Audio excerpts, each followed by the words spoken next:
మహోన్నతుడైన దేవుని నామమునకు నిత్యము మహిమ కలుగునుగాక. నేటి వాక్య ధ్యానం కొరకు ఆదికాండం 25వ అధ్యాయం. అబ్రహాము తన భార్య అయిన శారాను కోల్పోయారు. ఆ తర్వాత తన కుమారుడైన ఇస్సాకుకు వివాహం చేసేశారు. తను ఒంటరిగానే ఉన్నాడు. అప్పుడు ఇలాగ ఆలోచన వచ్చింది, నా జీవితంలో ఇంకా ఆయుష్ ఉంది, బలం ఉంది, ఆరోగ్యం ఉంది కనుక నాకు తోడుంటే బాగుంటుంది అని అనుకుని కెతూరా అనేటువంటి ఆమెను వివాహం చేసుకున్నారు. కెతూరా అంటే ధూపం అని అర్థం. ఆమెకు 6 సంతానం కలిగారు. మొత్తం అబ్రహాముకి 8 మంది పిల్లలు. దేవుని వాగ్దానంతో పుట్టిన ఇస్సాకు, ఆగరు వలన పుట్టిన ఇష్మాయేలు, కెతూరాకు పుట్టిన ఈ 6 మొత్తం 8 మంది పిల్లలు అబ్రహాముకి.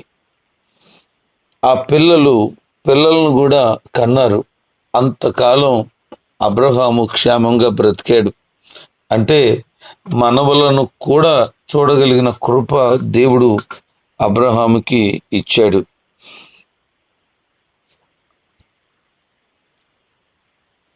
అబ్రహాముకి కలిగినటువంటి యావదాస్తి కూడా ఇస్సాకుకి ఇచ్చేశాడు. ఎందుకంటే అతడే వారసుడు గనక. అబ్రహాముకి 8 మంది పిల్లలు కెతూరా వలన, ఆగరు వలన, శారా వలన, అంత మాత్రమే కాకుండా ఉపపత్నులు ఉన్నారు. ఆ ఉపపత్నుల వలన కూడా కొద్దిమంది పిల్లలను పొందుకున్నాడు. ఇలాగున అబ్రహాముకి చాలా మంది సంతానం ఉన్నారు. అబ్రహాం ఏం చేశాడంటే తన కుమారుడైనటువంటి ఇస్సాకుకు యావదాస్తిని ఇచ్చేశాడు.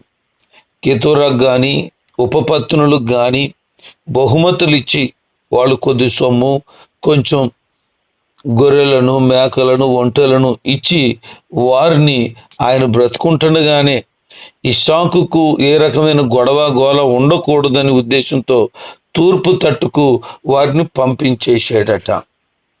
ఒక తెలివైన తండ్రి, ఒక సమర్థవంతమైన తండ్రి బ్రతుకుంటుండగానే ఎవరికి ఏది ఇవ్వాలో అది ఇస్తాడు. ఆ తర్వాత తన సంతానానికి గొడవలు ఉండవు. చాలా మంది ఏం చేస్తారంటే నా తదనంతరం అంటారు. వాళ్ళ సేపు చూసుకుంటారు. నిజంగా వాళ్ళ తదనంతరం కొడుకులు కొట్టుకొని చేస్తుంటారు. ఒకవేళ తదనంతరం అని అంటే, ఇదిగో తదనంతరం ఈ 10 నీకు, ఈ ఎకరం నీకు, ఇది నీకు అని డివైడ్ చేసేసి ఇచ్చేస్తే బాగుంటుంది. బ్రతుకుంటుండగానే ఒక మంచి తండ్రి తన పిల్లలకు ఆస్తిని పంచుతాడు. ఇది గమనించాలి. నువ్వు కూడా ఒక మంచి తండ్రిగా, తల్లిగా ఉండాలి అని అంటే బ్రతుకున్నప్పుడే ఎవరికి వాళ్ళకి లెక్కలన్నీ తేల్చేసి పిల్లల విషయంలో డిస్కషన్ లేకుండా చేయాలి. అది దైవ చిత్తానుసారమైనదని మనం గమనించాలి. అబ్రహాము 175 సంవత్సరాలు బ్రతికాడు. అబ్రహాము తన మొదటి భార్య అయినటువంటి శారా చనిపోయిన తర్వాత ఇంకా 38 సంవత్సరాలు అతను జీవించినట్లుగా మనకు అర్థమవుతుంది. అతడు సుదీర్ఘమైన జీవితం గడిపి నిండు ముసలితనంలో అతను తన పితరుల దగ్గరకు చేర్చబడ్డాడు. ఇక్కడ చనిపోయాడు అని అర్థమిచ్చే ఈ మాటలు పాత నిబంధనలో తరచూ కనబడతాయి. ఇది మరణం తర్వాత జీవితాన్ని సూచించే అర్థం కావచ్చు. అందుకనే తన పూర్వీకుల దగ్గరికి వెళ్ళాడు అని. పూర్వీకులు ఎక్కడున్నారు అనంటే విశ్రాంతి కలిగిన స్థలంలో ఉన్నారు.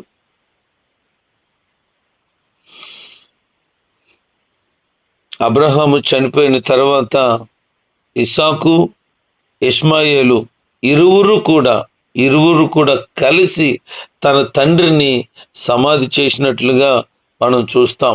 వాస్తవానికి ఆగరును తన కుమారుడైన ఇష్మాయేలును దూరంగా పంపించేశాడు. అరణ్యంలో పెరిగి పెద్దోడయ్యాడు, వెళ్లిగాడయ్యాడని, అతనికి వివాహమైందని, తనకు కుటుంబం ఏర్పడిందని చెప్పబడుతుంది.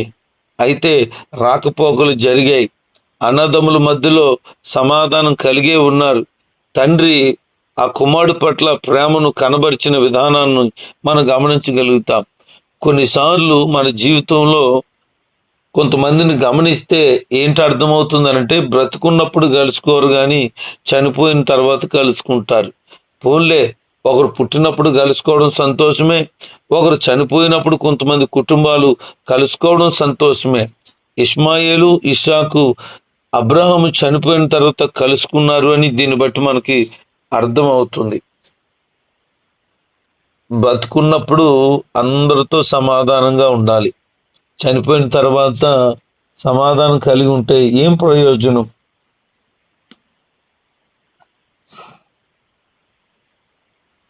రీసెంట్గా మన సంఘంలో ఒక పెద్ద ఆయన చనిపోయాడు.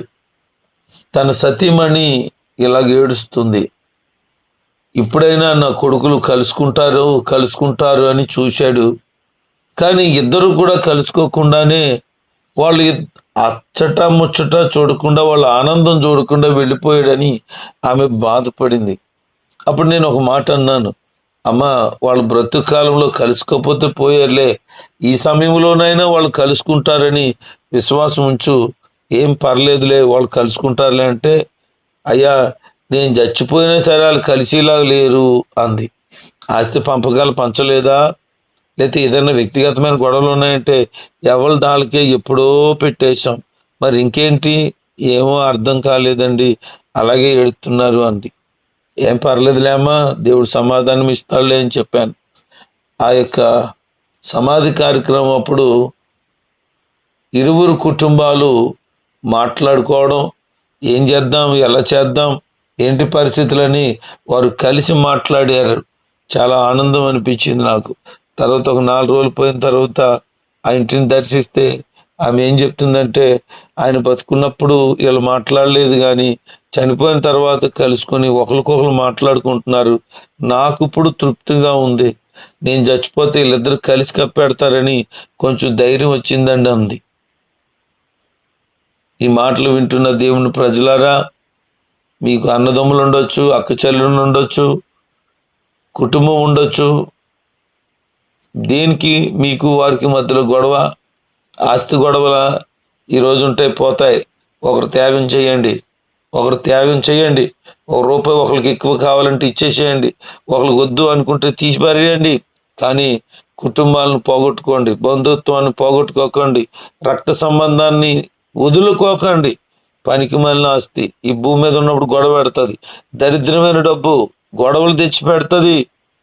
అందమైన అన్నదమ్ములు, అందమైనటువంటి అక్క చెల్లెళ్ళు, అందమైనటువంటి కుటుంబంలో ఈ చిచ్చు రేగడానికి గల కారణం కేవలం ఆస్తే, కేవలం ధనమే. ఆ ధనమే లేకపోతే దరిద్రంగా బ్రతికితే హాయిగా బ్రతుకుతావేమో. డబ్బులు సంపాదించి చచ్చిపోతే నీకిది, నాకిది, వాడికి ఇంతకింత, దానికి ఎంతకింత అని గొడవలాడుకుని బతుకుతున్నారు ఈ రోజున. కలిసిగట్టుగా ఉండాల్సిన కుటుంబాలు కలిసిగట్టుగా లేవు. అన్నదమ్ములు సఖ్యతతో ఉండవలసిన వాళ్ళు ఇడిపోయి అసూయ, ద్వేషం, పగలతో రగిలిపోతున్న వారు ఎంతో మందిని చూశాను నేను. త్యాగం చేసేసేయండి, పోతే రారాళ్ళు. చచ్చాక అన్నయ్య, చచ్చాక తమ్ముడు, చచ్చాక అక్క, చెల్లి అంటే ఎందుకు? బతుకున్నప్పుడు లేని ఆనందం. ఇస్సాకు, ఇష్మాయేలు కలుసుకున్నారు. ఈరోజు నీ కుటుంబం కలుసుకోవాలా? మీ అన్నదమ్ములు, అక్క చెల్లెలు, మీ కుటుంబాలు కలిసి ఆనందంగా ఉండాలి. సత్యం కాదు, బ్రతుకున్నప్పుడే కలిసి ఉండండి. ఏం పోద్ది? ఒకడు ఎదుగుతాడు, ఒకడు ఎదిగిపోకుండా ఉంటాడు. వారు ఎదిగిన వారు కొంతమందిని చూస్తే అలాగ ఆనందంగా ఉండగలుగుతారు. ఆఖరికి సంతానం కలిగింది. 12 మంది ఇష్మాయేలుకి కొడుకులు పుట్టారట. ఆ 12 మంది కూడా దేవుడు వాగ్దానం చేసినట్లుగా రాజులు అయిపోయారట. అబ్రహాం చనిపోయిన తర్వాత దేవుడు ఇస్సాకును ఆశీర్వదించెను అని రాయబడింది. తన తండ్రి ఉన్నంతకాలం తండ్రి వలన ఆశీర్వాదం పొందితే తండ్రి పోయిన తర్వాత ఇస్సాకుకు దేవుని వలన మరింత ఆశీర్వాదము కలిగింది. కొన్నిసార్లు కొంతమందిని మనం కోల్పోయామని కాదు, వాళ్ళని కోల్పోయిన తర్వాత దేవుడు మనల్ని ఆశీర్వదిస్తాడు అని అర్థం. మా నాన్నగారు బ్రతుకుంటుండగానే చెప్పారు, బాబు నువ్వు పాత కొట్టం వెళ్ళు, అక్కడ నువ్వు సేవ చేయి అన్నారు. ఇక్కడుండి చూసుకో కానీ అక్కడ సేవ చేయన్నారు. ప్రభు చిత్తం అది అని నమ్మాను. మా నాన్నగారికి విధేయత చూపించాను. ఏమీ లేకపోయినా సరే అని చెప్పి ఇక్కడ పరిచర్య కొరకు వచ్చి వెళ్ళేవాడిని. ఆ తర్వాత పరిపూర్ణంగా ప్రభు నన్ను ఇక్కడికి వచ్చేయమని చెప్పినప్పుడు అంతా విడిచిపెట్టి వచ్చేసాను. ఆస్తి గురించి గొడవేం పెట్టుకోలేదు. ఒకరోజు నేనే కూర్చొని చెప్పేశాను, ఇక్కడ సంబంధమైనది ఏదీ నాకు అవసరం లేదు, అన్నీ నువ్వే తీసుకొని మా తమ్ముడితో చెప్పి ఆ రోజు ఏమైతే ఉందో అదంతా కూడా వదిలి వచ్చేసాను. ఎందుకంటే మా ఇద్దరి మధ్యలో ఎప్పుడు కూడా మనస్పర్ధలు రాకూడదని. నాకు ఏ రకమైనటువంటి ఆధారం లేకపోయినా, ఒక చిన్న సంఘం కూడా ఏర్పడి ఉండకపోయినా అన్ని వదిలి వచ్చేసాను. ఈ రోజుకి దేవుని సమాధానం మా కుటుంబాల్లో ఉంది. అందుకు దేవునికి మహిమ కలుగును గాక. అనంతరం దేవుడు కుటుంబంలో కొన్నిపాటి శోధనలు, కీడులు కలిగాయి. ప్రభు దగ్గరికి మా తండ్రి గారు వెళ్ళిపోయారు. ప్రభు మమ్మలను విడిచిపెట్టలేదు. ఆయన వెళ్ళిన తరువాత ఇదిగో ఇస్సాకును ఆశీర్వదించాడు అని చెప్పిన మాట, దేవుడు మమ్మలను కూడా ఆశీర్వదించాడు. ఆయన అనుగ్రహించిన ఆశీర్వాదమును బట్టి ప్రభుకి కృతజ్ఞత చెల్లిస్తున్నాను. ఇష్మాయేలు జీవితకాలం 137 సంవత్సరాలు. అతడు 12 మంది సంతానాన్ని కలిగి వారికి కుటుంబాలను ఏర్పాట్లు చేసి ఆ తర్వాత అతడు కూడా ఈ లోకాన్ని విడిచిపెట్టి వెళ్ళిపోయాడు. అతని సంతానం తన బంధువులు ఎదుటే చక్కగా ఏ గొడవ లేకుండా సమాధానం కలిగి ఉన్నారు అని వాక్యంలో రాయబడింది. అబ్రహాము కుమారుడైనటువంటి ఇస్సాకు తనకి సంతానం కలగడం ప్రారంభించింది. దేవుని యొక్క కనికరం వారి మీద ఉంది. వివాహము 40 సంవత్సరాల వయసుకి అయితే 20 సంవత్సరాలు పట్టిందట ఇస్సాకుకు సంతానం కలగడం. వాగ్దాన పుత్రుడు కదా, వెంటనే దేవుడు కార్యం చేయాలి కదా. అంటే వివాహమైన 20 సంవత్సరాలు ఆమె గొడ్రాలుగానే ఉంది. అప్పుడు ప్రార్థన చేశాడట, ప్రభువా నా భార్యని జ్ఞాపకం చేసుకో, నాకు సంతానం ఇయ్యి అని ప్రభు సన్నిధిలో ప్రార్థన చేసినప్పుడు దేవుడు ఆ కుటుంబాన్ని జ్ఞాపకం చేసుకున్నాడు. ఎంత గొప్పగా జ్ఞాపకం చేసుకున్నాడు అని అంటే, ఒకరు కాదట 2 సంతానాన్ని దేవుడు ఇచ్చాడు. ఈరోజు మనం గమనించాల్సింది ఏంటి అంటే, కొన్నిసార్లు మన జీవితంలో కొన్ని కార్యాలు ఆలస్యం అవుతాయి. అవి సంతానం ఉండొచ్చు, భౌతికమైనవి ఉండొచ్చు, ఆర్థిక పరమైనవి ఉండొచ్చు, ఏ రకమైనవైనా ఆలస్యం అవుతాయి. కానీ జరగవు అని కాదు. నువ్వు ప్రార్థిస్తే దేవుడు కార్యం చేస్తాడు. నువ్వు మొరపెడితే ప్రభు ద్వారాలు తెరుస్తాడు. నువ్వు ఆయన్ని వేడుకోగలిగితే ఖచ్చితంగా గొప్ప కార్యాలు చూస్తావు. ఇస్సాకు వాగ్దాన పుత్రుడు కదా, దేవుడే అతనిని పుట్టక ముందే పేరు పెట్టి మరీ చెప్పేశాడు కదా, అబ్బాయి పుడతాడని, ఇస్సాకు అని పేరు పెడతావని, అతన్ని ఆశీర్వదిస్తాను, గొప్ప జనాంగంగా చేసేస్తాను, అతను సంతానం భూమినంతా నింపేస్తుందని చెప్పాడు. కానీ 20 సంవత్సరాల సంతానమే లేదు. వాగ్దానం ఉంది కానీ కార్యం జరగటం లేదు. వాగ్దానంతో అతను 20 సంవత్సరాలు సాగాడు కానీ సంతానం లేమితో బాధపడ్డాడు. ఈరోజు దేవుడు నీకు వాగ్దానం చేస్తుంటాడు. ఆ వాగ్దానం నెరవేర్చబడలేదని కలత చెందుకో. కారణం ఏంటో తెలుసా? వాగ్దానం చేసిన వాడు నమ్మదగిన దేవుడు. ఆయన ఖచ్చితంగా నీ జీవితంలో అద్భుతమైన కార్యాన్ని చెయ్యకమానడు. కొన్నిసార్లు ఆలస్యం అవుతుంది అంతే. ఆలస్యమైందంటే జరగదు అని కాదు కానీ ఘనమైన కార్యం, డబల్ ఆశీర్వాదాలు నీకు రాబోతున్నాయి అనేది ఇదిగో ఇస్సాకు జీవితంలో జరిగిన విషయాన్ని బట్టి మనము దేవుని యందు పరిపూర్ణంగా విశ్వాసం ఉంచవచ్చు. ఆ గర్భంలో ఉన్న శిశువులు ఇద్దరున్నట్ట గలిబిలి చేసేస్తున్నారట వాళ్ళ అమ్మగారిని. రెబకాకి ఏమీ అర్థం కాలేదు. ఒకరినొకడు కడుపులో కొట్టుకుంటున్నట్టుంది. ఏం చేయాలో అర్థం కాక ఆమె దేవుని సన్నిధికి వెళ్ళి ఆ కడుపులో ఉన్నటువంటి బిడ్డల విషయమే ప్రార్థన చేసిందట. కడుపులో గొడవాడేసుకుంటుంటే ఆ గొడవాడేసుకుంటే నేను బ్రతకడం ఎందుకు అని, కడుపులో గొడవాడేసుకుంటే నేను బ్రతకడం ఎందుకని వీళ్ళు ప్రార్థన చేసిందట. ఈరోజు కడుపులో గొడవ కాదు, బయటకు వచ్చే గొడవలు అయిపోతున్నాయి. తల్లులు ఎంతో మంది ఈ ఏడుపు ఏడుతున్నారు. నేను బ్రతకడం ఎందుకు, కన్న బిడ్డలు కలిసి లేరు అని చాలా మంది తల్లులు ఏడుతున్నారు. కలిసి ఉండట్లేదని ఏడుతున్నారు, గొడవలు ఆడుకుంటున్నారని ఏడుతున్నారు. ఎందుకు వచ్చిన గొడవ, ఎవడ బతుకాడిదే, దేని బతుకు దాందే, కానీ కలిసి లేరేటని ఏడుతున్నారు. లోపల గొడవలు ఆడేసుకుంటుంటే నేను బతకడం ఎందుకు అనుకుందట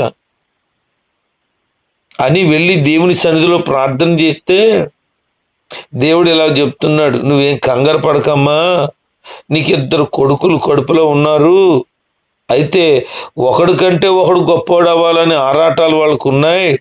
ఒకడికంటే ఒకడికి బలమైన వాళ్ళుగా ఉంటారు వాళ్ళు. అయితే పెద్దోడు చిన్నోడికి దాసుడు అవుతాడు, కంగారు పడకు అని చెప్పాడు. ఆమె 2 పిల్లలు అన్నది. మొదటోడు ఎర్రగా ఉన్నాడట, ఆడు బయటకు వచ్చాడు. వాడికి శరీరం అంతా కూడా రోమాలు ఉన్నాయి, వస్త్రాలు వలె. అతనికి యాషావు అని పేరెట్టారు. యాషావు అంటే రోమము లేకపోతే ఎర్రని అని అర్థం. ఆ తర్వాత 2వ వాడు 1 నిమిషమో 2 నిమిషాల గ్యాప్ తీసుకోలేదు. వచ్చే వ్యక్తిని మడుం పట్టుకొని కాలు పట్టుకొని వచ్చేసాడట. అంటే ఇద్దరు దాదాపుగా ఒకేసారి వచ్చినట్టే. అతనికి యాకోబు అని పేరెట్టారు, మోసగాడు అని. వాళ్ళ అమ్మకి నాన్నకి తెలిసిపోయింది ఇది మామూలుడు గాడు, మోసగాడు అని. ఎందుకంటే జీవితంలో ఎప్పుడు ఎవరికీ చూడలేదు మనం అలాగా. పుట్టిన వెంటనే నడిచిన ఒక బిడ్డను ఒక వీడియో పెట్టారు. పుట్టిన తర్వాత డాక్టర్ గారి యొక్క చెత్తస్కోప్ పట్టి లాగేసిన ఒకడు చూశాను ఒక వీడియోలో. కానీ ఈయన అలా కాదు, డిఫరెంట్గా ఉన్నాడు. వచ్చినోడిని రానీయకుండా నువ్వు పోతా పెట్టరా ముందుకని కాలు పట్టేసుకున్నాడు. 20 సంవత్సరాల తర్వాత సంతానం కలిగింది. 2 పిల్లలు పుట్టారు. ఇరువురు కూడా ఎదుగుతూ పెద్దోళ్ళు అవుతున్నారు. యాషావు వేట నేర్పరితనం కలిగిన వాడుగా ఉన్నాడు. అరణ్యవాసిగా ఉండి వాళ్ళ నాన్నగారికి చక్కగా వేటాడిన మాంసం తెచ్చిపెడుతున్నాడు. తండ్రి చేత ప్రేమించబడ్డాడు. అయితే చిన్న కుమారుడు ఇంట్లో ఉన్నాడు, సాధుశీలుగా ఉన్నాడు. వాళ్ళ అమ్మ కూడా ఉంటున్నాడు. వీడి ఇంటి పని తప్ప ఇక బయట పనులు తెలదు.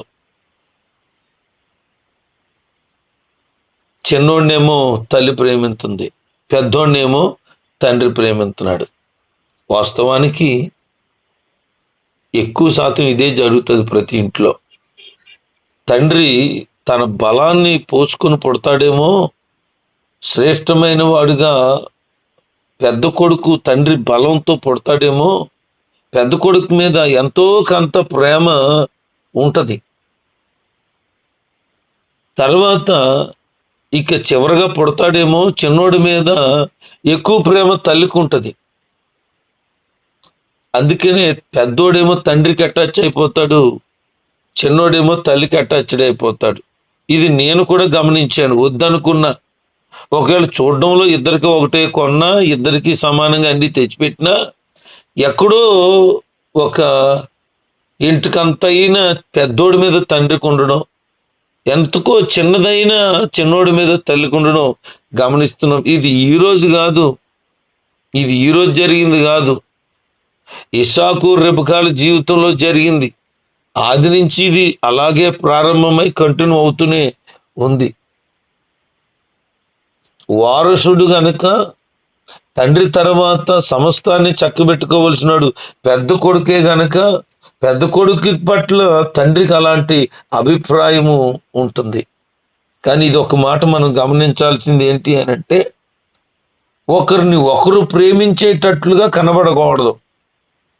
హృదయాంతరంగంలో చిన్నపాటి తేడా ఉన్నా బయటికి మాత్రం మా నాన్న మా అమ్మ మా ఇద్దరిని సమానంగానే ప్రేమిస్తారు అనే భావంతో పెంచాలి. అలా పెంచలేకపోతే వీడేమో నాన్న పార్టీ వీడేమో అమ్మ పార్టీ అన్నట్లుగా గొడవలు రేగడం ప్రారంభించబడతాయి. దేవుని జనాంగమా గమనించండి, మనం క్రీస్తుని కలిగి ఉన్నాం. కుటుంబంలో చక్కనైన ప్రేమ ఆప్యాయతలతో పెంచాలి, పెరగాలి. ఒకవేళ అమ్మాయి అబ్బాయి పుట్టారనుకో, అమ్మాయి ఏమో నానంటే ఇష్టపడుతుంటది, అబ్బాయి ఏమో అమ్మంటే ఇష్టపడతాడు. ఒకవేళ ఎవరెవరిని ఇష్టపడినా అమ్మాయి అబ్బాయి అని వేరే ఉద్దేశంతో చూడక ఇరువురిని కూడా సాధ్యమైనంత వరకు ఒకే విధంగా పెంచడానికి ప్రయత్నం చేయండి. లేకపోతే రాబోయే దినాల్లో ఇదిగో వీళ్ళ జీవితంలో జరిగిన పరిస్థితులే మన కుటుంబాల్లో కూడా కలుగుతాయి. ఒకరోజు వేటకెళ్ళి వచ్చేస్తుంటే బాగా ఆకలేసేసిందట. ఆకలితో తట్టుకోలేక చచ్చిపోతున్నానేమో అనిపించేసిందట. ఇంటి దగ్గర ఉంటున్నవాడు అమ్మకి సాయం చేస్తూ కూర వండుతున్నాడు. ఎర్రెర్రగా ఉంది, అది చిక్కుడుగాయల కూర. ఆకలేసేసింది. ఒరే తమ్ముడు ఆకలేసేస్తుంది, త్వరగా భోజనం పెట్టరా అంటే వాళ్ళ అమ్మలేనట్టుకుంది. వాడికి దొరికిన ఛాన్స్ అనుకొని గర్భంలో నుంచే గొడవాడితే ఉన్న ఈ యాకోబు సరైన సమయాన్ని చూసి దెబ్బ కొట్టడానికి ప్లాన్ చేశాడు. దొరికింది ఛాన్స్ అతనికి. ఆకలితో చచ్చిపోతాం, త్వరగా అన్నం పెట్టరా అంటే అన్నం పెట్టను కూరెట్టను కుదరదు, నీ పెద్దరికం ఉందే జ్యేష్ఠత్వం అని చెప్పేసుకుంటున్నావే, పెద్దోడు నీ నన్ని అని పిల్లలు నాకు తలకాయ నొప్పిలా ఉంటుంది, నువ్వు నాకు అన్నీవేంటైనా, నువ్వు నేను ఎంత గ్యాప్లో వచ్చావు, ముందు నీ తలకాయ వచ్చింది, తర్వాత నా తలకాయ వచ్చింది, కానీ ఇద్దరం కలిసే వచ్చాం, కానీ నిన్న అన్నీ అనాల్సి వస్తుంది, అది నాకు నచ్చలేదు. సెకండ్లు కూడా ఖాళీ లేదు మన ఇద్దరి మధ్యలో, కానీ నిన్ను అన్నీ అనలేకపోతున్నాను, ఆ జ్యేష్ఠత్వం నాకు ఇచ్చేసే అన్నాడు. ఎవడరా నువ్వు చచ్చిపోతుంటే ఆకలి నువ్వు జ్యేష్ఠత్వం అంటావేంటి, సరే కావాలంటే జ్యేష్ఠత్వం నీకు ఇచ్చేస్తున్నాను, నువ్వు నాకు అన్నివిలే అనేసాడు. మాటలతో కుదరదు, ప్రమాణం చెయ్యి అన్నాడు. ఆ దినాల్లో ప్రమాణం అంటే తొడ కింద చెయ్యి పెట్టి ఒక మాట చెబితే అది ప్రమాణం. దేవుడు దాన్ని అంగీకరించేస్తాడు. యాకోబు ఎప్పుడైతే ఇలాగ అన్నాడో, జ్ఞానం లేని ఆకలి కోసం కక్కుర్తి పడి చచ్చిపోతున్నాను అనుకుని ఆ పూట భోజనం కోసం తన జ్యేష్ఠత్వాన్ని తన తమ్ముడైనటువంటి యాకోబుకి ప్రమాణపూర్వకంగా ఇచ్చేశాడు. ఎంత పెద్ద ప్రమాదం చూడండి. దేవుడు ఎంచి జ్యేష్ఠుడిగా పుట్టిస్తే దేవుని తృణీకరించాడు. చిన్నోళ్ళు ఇలాంటి ఆలోచన కలిగి పెత్తనాలు చేస్తారు, పెద్దోళ్ళ బిల్డప్ ఇస్తారు, మా అన్నికి ఏమి చేత కాదు, నాకే అన్ని తెలిసినట్లు విర్రవీగుతారు. అన్నీ తెంగరోడైనా చేతగానోడైనా అన్నగా పుట్టాడు, అన్నే గౌరవించాలి, మర్యాద ఇవ్వాలి, అతను గొప్పగా చూడాల్సిన బాధ్యత ప్రతి తమ్ముడికి చెల్లికి ఉంది. ఇది వాక్యానుసారమైందే ఉంది. లేకపోతే దేవుని చేత తృణీకరించబడతా. యాషావు తృణీకరించబడ్డాడు. కారణం ఏంటంటే తన కుమారుడికి జ్యేష్ఠత్వాన్ని ఇచ్చేశాడు తన తమ్ముడికి. జాగ్రత్త, నీ జ్యేష్ఠత్వాన్ని ఎవరికి అమ్మేసుకోవద్దు. ఎందుకు వచ్చిన పెద్దరికం అని అనుకోవద్దు. పెద్దోళ్ళుగా ఉన్న వాళ్ళందరికీ బాధలు కష్టాలే ఉంటాయనే మాట చాలాసార్లు చాలా మంది దగ్గర విన్నాను, నా బతుకులో చూశాను. అయినా సరే దేవుడు పెద్దోళ్ళుగా పుట్టించాడు, దేవునికి మహిమ. ఆ పెద్దరికాన్ని కాపాడుకొని దేవునికి విధేయత కలిగేళ్ళు, దేవుని చేత ప్రేమించబడతావు. దేవుని చేత నిన్నెప్పుడు కూడా పెద్దరికంలాగే పెద్దోడుగానే ఉండేటట్లు ఆయన కృప చూపిస్తాడు. అటు కృపలో అందరూ కూడా వాక్యానుసారమైనటువంటి కుటుంబాలుగా ఉండాలని దైవ సేవకుడిగా తెలియచేస్తూ ఈ మాటలు ముగిస్తున్నాను. దేవుడి మాటలు మనం వెనుకని దీవించును గాక. ఆమేన్.